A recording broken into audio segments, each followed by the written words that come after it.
Na escuridão da mata, onde o silêncio pesa como uma prece proibida, mora o segredo dos antigos.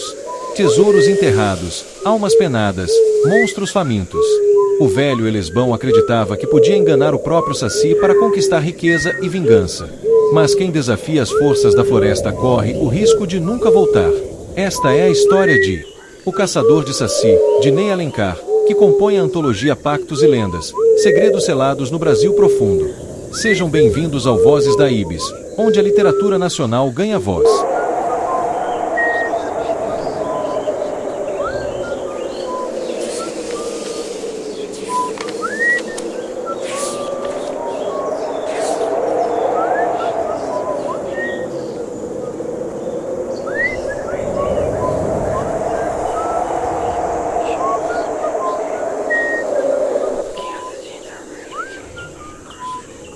O Caçador de Saci.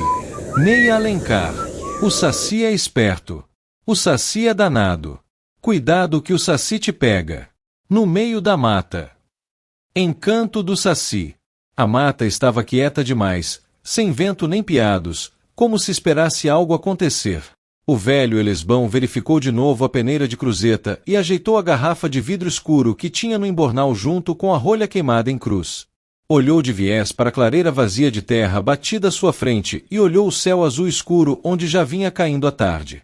As tucumanzeiras, os angelins e os buritizeiros eram altos e copados, faziam sombras largas ao redor que tremiam e remexiam como se houvesse alguma coisa espiando por ali, logo ao lado.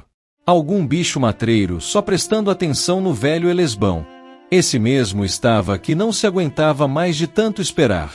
Impaciente, mal se continha de tanta inquietação.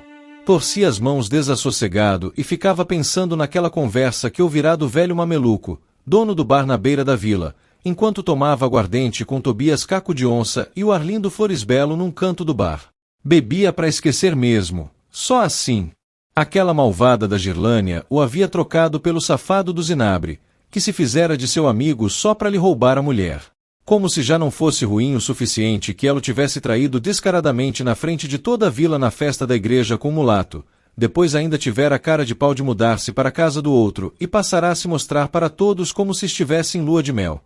Ria e contava vantagem para todos, desfazendo dele como se fosse um sei lá o que, enxovalhando sua macheza e contando mentiras por todo lado. Aquilo fazia seu coração sangrar. Como ela pudera ser tão sem vergonha? Tão malvada. Ah, se ele fosse rico. Se fosse rico ela e o mulato iam ver só. Ia fazer ela voltar de joelhos para ele.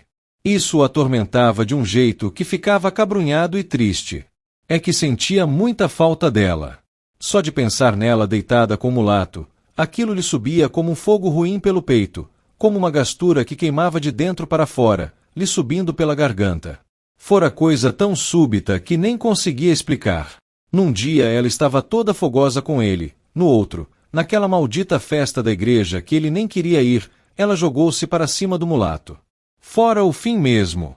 Depois viera aquela história de tesouro enterrado na mata, que havia ficado encasquetada em sua cabeça desde então. Não pensava em outra coisa. O velho não havia conseguido descobrir quem é que havia contado o causo, talvez um mascate de passagem, talvez algum viajante ou tropeiro, dissera o mameluco, não se lembrava direito, só soubera explicar do tal tesouro perdido, como se fosse uma daquelas botijas encantadas que se ouvia falar de vez em quando. Como aquelas dos causos da carochinha que a velha Alemoa, Olienda, cozinheira da casa de seu pai quando ele ainda era menino, costumava contar na beira do fogão. A história ficará entranhada na cabeça do velho Elesbão, revolvendo caraminholas, até que teve a ideia fantástica. Ou será que for o Tonho Boa-Vida quem falará? Também não tinha certeza, que estava um tumulto só naquela noite. Lembrava-se apenas da ideia. Ia pegar um saci. O diabinho lhe mostraria onde estava enterrado tal tesouro. Não tinha como errar não, pois se havia coisa que o saci sabia fazer era descobrir segredo escondido, ainda mais dentro da mata onde morava. Não dissera nada aos compadres para não açoitar a concorrência. Ficará quieto e saíra de fininho, como se fosse comprar fumo, e fora mesmo. Se ia caçar saci, tinha que ter fumo bom para engambelar o diabinho. Era bichinho tinhoso e matreiro, Tinha que ser mais esperto do que ele para poder pegá-lo de jeito e conseguir a carapuça. Ouvirá as histórias sobre o diabinho sim. Se não o pegasse de primeira, certamente de outra feita nem teria chance. Achava que já o havia visto, certa vez que fora caçar onça perto da nascente do rio. Não tinha muita certeza, estava quase de noite, mas lhe parecia que vira o brilho da brasa do pito do diabinho escondido por entre a mataria preta. Justo naquele momento surgira uma corça com filhote, nem tivera tempo de pensar, só atirara. Caça boa! Depois ouvirá um barulho, parecido com um assobio, mais distante, talvez fosse certeza mesmo. Pensando naquilo, imaginou que fora o saci que estivera lá, talvez fosse o mesmo que tocaiava agora. Um sabiá piou longe. Revirou os olhos pela clareira e assuntou o ar para ver se sentia o cheiro de enxofre. Nada. Só o cheiro forte de mel de uma colmeia próxima. Súbito um redemoinho magro surgiu na beirada da clareira. Veio redemoinhando lampeiro em um bamboleio matreiro e ficou parado no meio da clareira como se esperasse alguma coisa. Como se percebesse que o velho caçador o estava espreitando escondido. Elesbão agarrou com força a peneira e susteve a respiração, quase colocou tudo a perder com uma prece, ia ser seu fim ali. Lembrou na primeira palavra. Oração era coisa que não se dizia quando se estava caçando uma coisa como aquelas. Espantava até mula sem cabeça e curupira, que dirá saci. Conteve a impaciência. Estava quase lá. Mais um pouquinho somente. O redemoinho veio se aproximando como se desse um passo de cada vez, um pulinho só, um arrastar, como se negaciasse a presa, devagar até estar bem ao seu alcance. Elesbão deu um pulo de inopino e jogou a peneira pelo meio da poeira, dos gravetos e das folhas secas que dançavam pelo ar morno, quase como se formassem uma silhueta. A peneira caiu emborcada com a cruzeta para cima e o redemoinho cessou abruptamente. A mata ficou de novo em silêncio, quase como se esperasse alguma coisa acontecer de novo. O velho pulou e colocou uma mão sobre a peneira, a outra enfiou no embornal e puxou a garrafa e a rolha. Enfiou bem com cuidado a boca da garrafa por debaixo da borda da peneira, quase sem levantar, deixou por alguns segundos e erguendo a peneira arrolhou a garrafa com rapidez. Deu um suspiro alto. Estava feito. Voltou para a sombra da tucumanzeira com o passo arrastado e um sorriso no rosto encarquilhado, os olhos saltando pelas sombras ao redor. Sentou-se encostado em um pé de pupunha e tirou o cachimbo de sabugo de milho do embornal com vagar. Pegou o fumo, cortou um pedaço, enfiou na fornalha e acendeu o fogo. Puxou a fumaça e encheu os pulmões, satisfeito consigo mesmo. Agora era só esperar. Imaginou-se já rico, abastado mesmo, com uma fazenda grande cheia de gado grosso e muitos empregados, a cara de abismação de Girlânia, os olhos marejados pedindo para voltar com ele de todo jeito, que se arrependia e que ele era o homem da sua vida. Ah, isso só já lhe bastava assim. Era o que queria afinal. A tarde foi caindo bem lerda, os besouros zumbiam, um ou outro sabiá cantava longe, um ou outro bem-te-vi respondia distante, uma braúna soltava um canto aberto. Um sanhaço de vez em quando ou um João de barro. O mormaço veio tomando conta dele, fazendo os olhos ficarem pesados, mas não se deixou pegar naquela arapuca, naquela dormência. Sabia muito bem que era coisa do saci, que queria que ele dormisse para escapar da garrafa. Diabinho esperto que só. Quando o sol tocou os picos da Serra da Embaúba, lá pelas cabeças do Rio das Capivaras, muito além da Serra do Jacarará e um irapuru cantou distante, Elesbão pegou a garrafa, com muito cuidado para não deixar cair, senão perdia tudo, levantou-a e a olhou de encontro à luz do sol poente. Alumiou bem o fundo. Sorriu. Lá estava ele, podia ver muito bem de encontro à luz. Pulando naquela perna só. A figurinha lampeira e serelepe. Riu de novo. Com gosto. Fizera bem feito sim, se fizera. Estava ali a prova.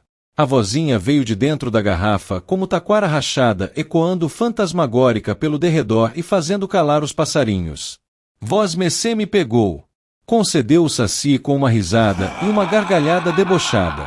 Pois peguei mesmo, não é? Refestelou-se o velho Elesbão rindo à toa, se ajeitando todo de encontro ao tronco. E agora o que vai fazer? Estava curioso mesmo Pestinha. Primeiro vós-mecê me dá sua carapuça, e aí conversamos. Falou o caçador. Mas assim sem nem me dar fumo. Riu o meninote fazendo graça e sem cuspe. E desse jeito seco mesmo. Gargalhou Elesbão soltando fumaça e mexendo nas coisas como se pensasse. Vai me fazer enricar de todo jeito. Pois como vou fazer isso? Perguntou o Saci com um riso mais debochado e um olhar pidão. Me disseram que tem um tesouro por aqui na mata, enterrado pelos velhos bandeirantes ou mesmo pelos escravos fugidos, nem sei, só sei que quero ele. Um tesouro aqui na mata? Fingindo desconhecimento. Quem disse? Não fui eu. Não se faça de besta que eu bem sei, cortou Elesbão todo rijo. Quero ele pra mim. Tudinho até a última peça. E o que ganho se lhe der? Pescou o Saci. Eu solto e lhe devolvo a carapuça. Prometeu o caçador bem sério, ajeitando-se. Ora, se isso não é pacto que se esmera com fumo e aguardente. Riu o Saci, mais esperto. Ou será que quer daquela bebida mágica que dei para o mascate Ernesto, que entesava até jumento velho e embarrigava até velha seca? O velho Elesbão deu uma olhada firme na figurinha dentro da garrafa. E a carapuça? Perguntou decidido o caçador desconfiado da esmola. Está ali no meio das folhas. Indicou o Saci sem rir. O caçador levantou-se e mexeu no monturo de folhas secas caídas do redemoinho. A cor se destacou logo. Pegou a carapuça vermelha, macia como pele de mulher nova, e guardou no embornal. Puxou o fumo e desarrolhou a garrafa com jeito. Uma risada alta e debochada veio estremecer e ribombar pela mata. Fez estremecer o caçador, pois voz com jeito de outras vozes juntas bom sinal não era. Sinistro mesmo. O Saci surgiu ao lado do velho que se assustou, mas não deixou cair o cachimbo. Era o próprio sem tirar nem pôr. O molecote de azeviche pulando numa perna só com um pito, desvestido de pudor, agigantado, se balançando todo. Tem fumo, meu avozinho? E água de fogo? Pediu ele, malandro se remexendo entre um pulo e outro. O velho tirou o fumo do embornal, mas deixou guardada a garrafa de aguardente, que não era besta de deixar o Saci beber, ainda mais sozinho com ele na mata.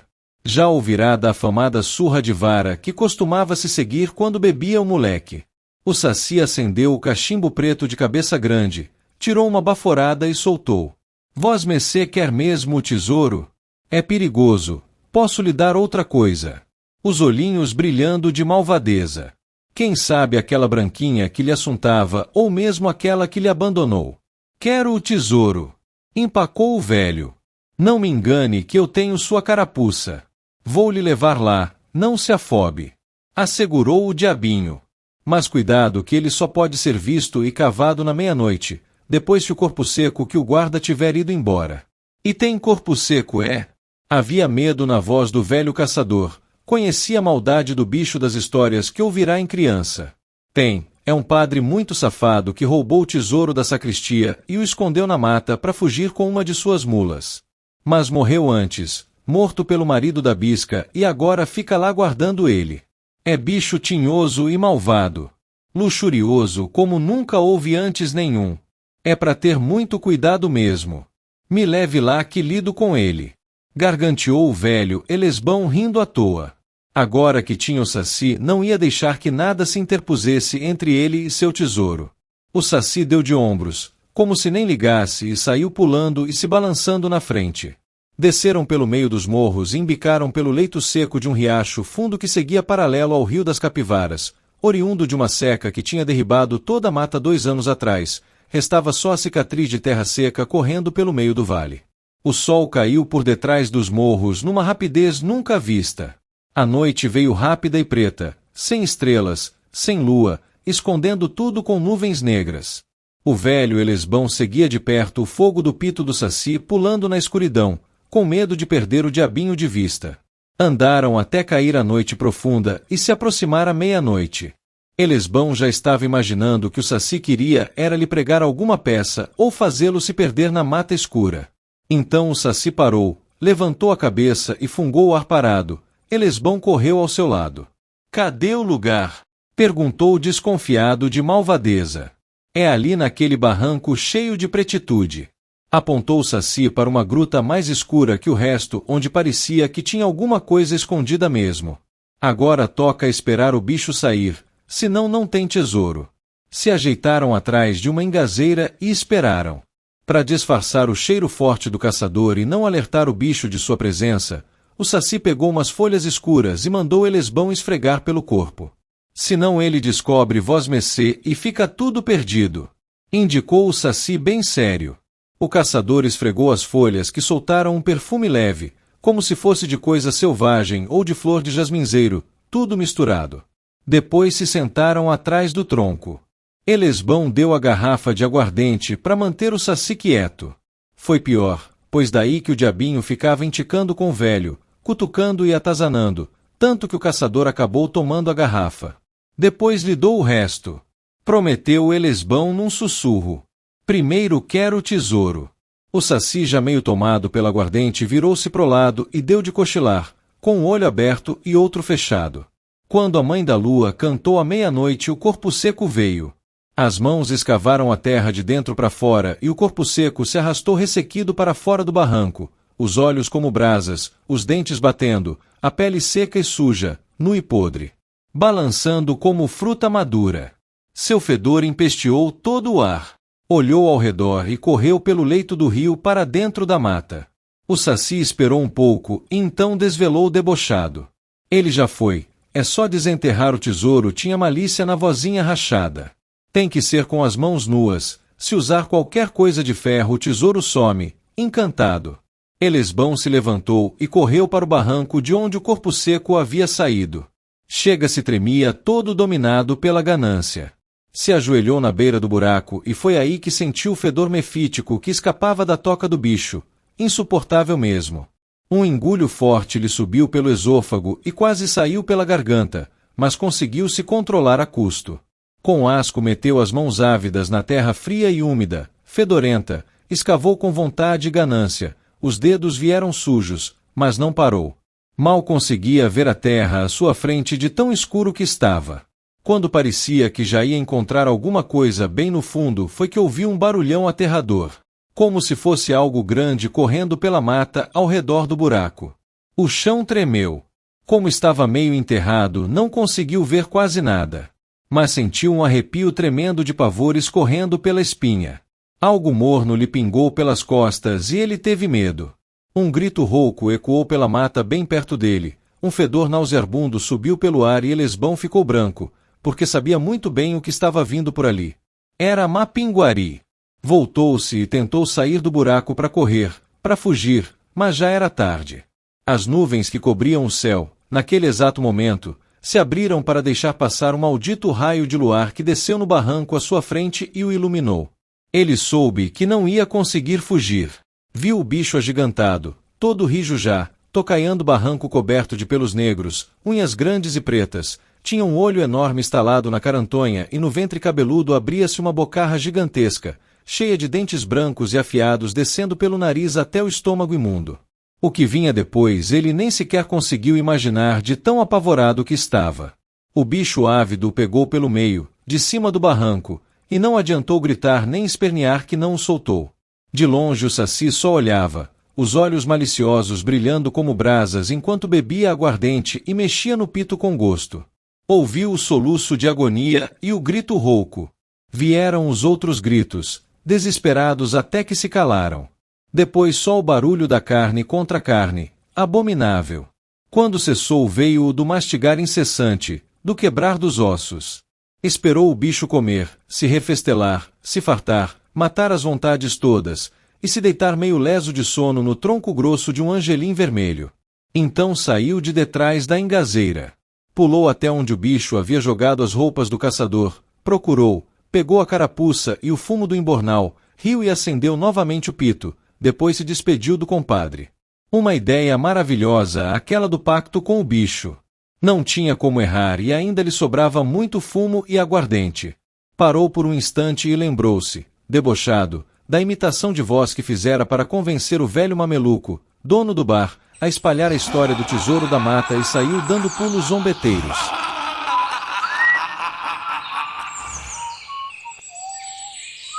Obrigado por assistir ao nosso canal. Vozes da Ibis, contos e mistérios te aguarda para a próxima história.